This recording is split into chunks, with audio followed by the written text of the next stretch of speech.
All right, so today we're really diving deep into clinical social work. Yeah, And from the sources you gave us, it seems like you're going for the real nitty-gritty stuff. absolutely. Like not the surface level stuff. It's definitely, yeah, you've really got to want it. Yeah, it's a career path, not just a job. 100%.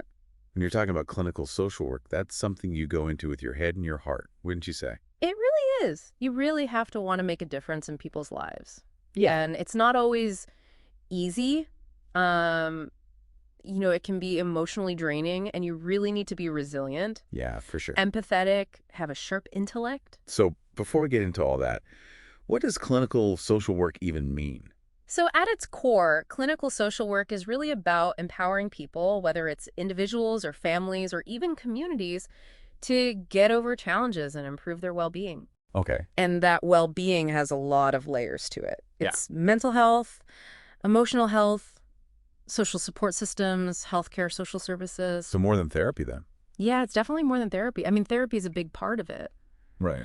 But it's really a holistic approach because you're recognizing that this individual's struggles don't exist in a vacuum. Mm-hmm. They're part of their environment, their relationships, their socioeconomic circumstances. That makes a lot of sense.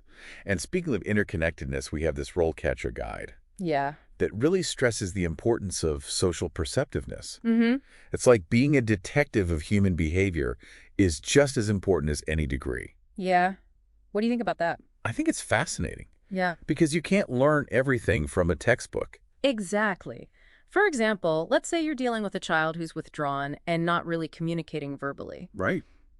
That's where social perceptiveness is critical, being able to pick up on those nonverbal cues, Yeah. their body language, how they're holding themselves. It's like you're looking beyond just the words that are being said, which in this case aren't even there. Yeah, and a lot of times there are no words. Right. So you're really relying on that to build trust and rapport, and that's the foundation of any successful therapeutic relationship. Yeah, it's like you're speaking the same language without even using words. Exactly. And once you have that connection, you can really start actively listening, which is another skill this guide emphasizes. Yeah, because there's a big difference between just hearing someone and actively listening.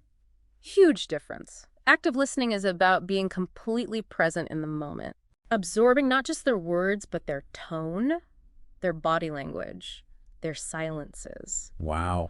It's about making them feel safe, heard, and understood without any judgment. It sounds like empathy is really important too. Absolutely. It's essential. Because you're really trying to put yourself in their shoes, and that can't be easy. It's not always easy, but it's crucial. You have to be able to empathize to understand what they're feeling, Right. to connect with them on a deeper level. And that's how you tailor your approach to their individual needs. So you're not using the same approach for every single person. No, not at all. Everybody's different. Every family's different. Every situation is unique. Right. That's why you need more than textbook knowledge. You Yeah. need critical thinking skills. Because every case is like a puzzle that you need to solve.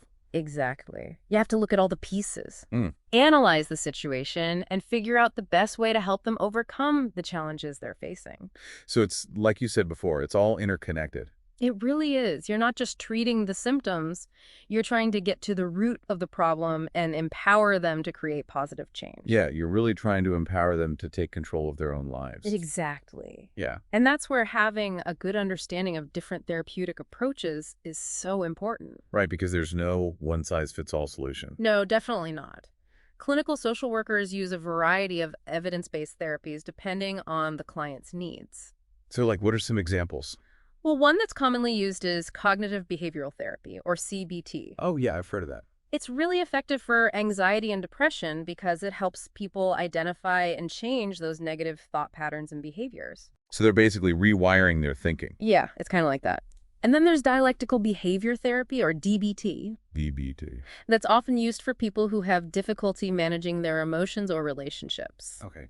DBT focuses on building skills like mindfulness, distress, tolerance, emotion regulation, and interpersonal effectiveness. Wow. That's a lot to unpack. It is, but it's about giving people the tools they need to cope with those intense emotions and build healthier relationships. And I'm guessing the social worker helps them figure out which tools are right for them. Exactly. It's all about finding the right approach for each individual, and that's where cultural competency comes in. Right, because everyone's coming from a different background with different experiences. That's right.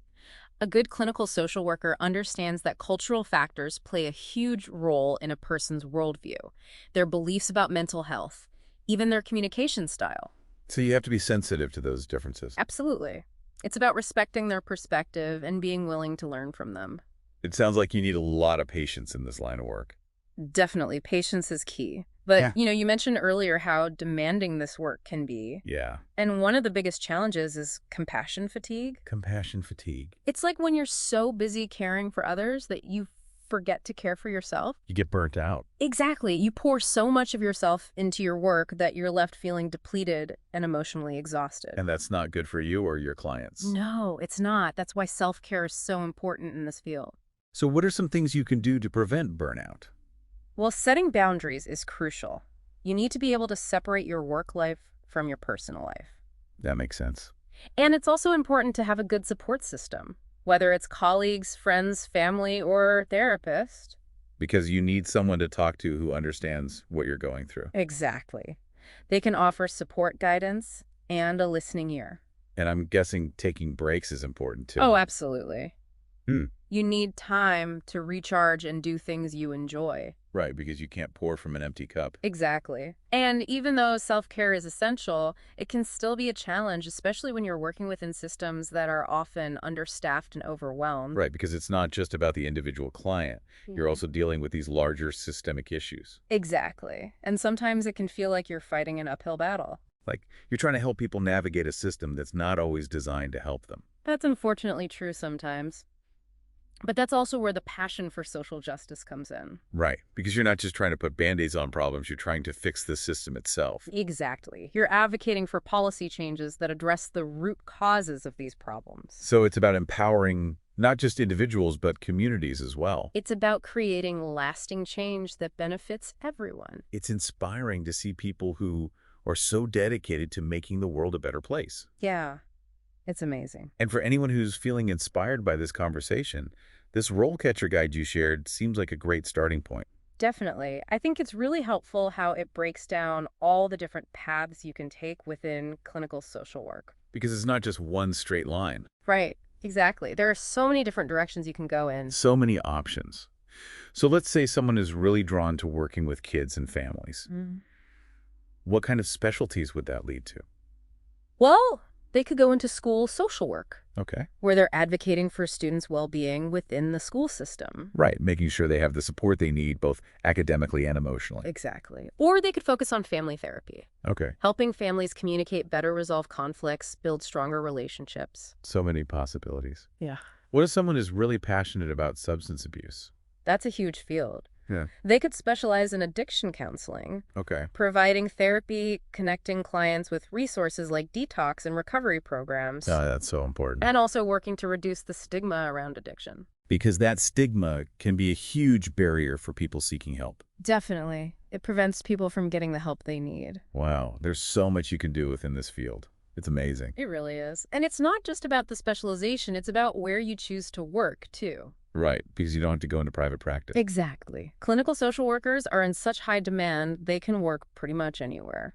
So, like, what are some other settings they might find themselves in? Well, hospitals are a big one, Okay. providing support to patients and families who are going through some really tough times. Yeah, like dealing with illness or loss, Yeah. or navigating the healthcare system, which can be so overwhelming. Exactly. And then there are community mental health centers. Mm-hmm. They offer services to people who might not be able to afford private practice rates. That's so important for making sure everyone has access to mental health care. Absolutely. And you'll also find clinical social workers in government agencies. Really? Yeah, advocating for policy changes that impact a wider scale. Wow, so it's a career with so much potential for impact. It really is. And this RoleCatcher guide mentions that the demand for clinical social workers is only going to increase in the coming years. Oh, wow. So it's a career with a future. Definitely. As the need for mental health services grows, the role of a clinical social worker will become even more vital. That's amazing to hear. So for anyone listening who's thinking, this is it, this is the path for me, what would you say is the next step? Well, you've already given them some great resources. We have. So definitely explore those further. Yeah. Check out the RoleCatcher platform. Yeah, it's a goldmine of information. It really is. You can research different specializations, connect with other professionals in the field, even practice your interview skills. Because those interviews can be nerve-wracking. Tell me about it. even when you know you're qualified. Exactly. But RoleCatcher has some pretty cool AI tools to help with that, right? Yeah, their interview prep feature is amazing. What does it do? Well, it actually analyzes your responses to common interview questions Wow. and gives you feedback on things like clarity, conciseness, even your use of positive language. It's like having a personal interview coach. Right. It's like having someone in your corner helping you put your best foot forward. That's incredible. So you have all these tools to help you prepare. Exactly. But at the end of the day, the tools are just tools. Right. They can't replace the genuine passion and empathy that make a great clinical social worker. Well said. So for anyone out there who resonated with this conversation, who feels that calling, take that next step. Explore the resources. Listen to that inner voice telling you to make a difference. Yeah, go for it. The world needs more compassionate people like you. Couldn't agree more. And who knows, maybe someday you'll be the one guiding someone else on their deep dive into the world of helping professions.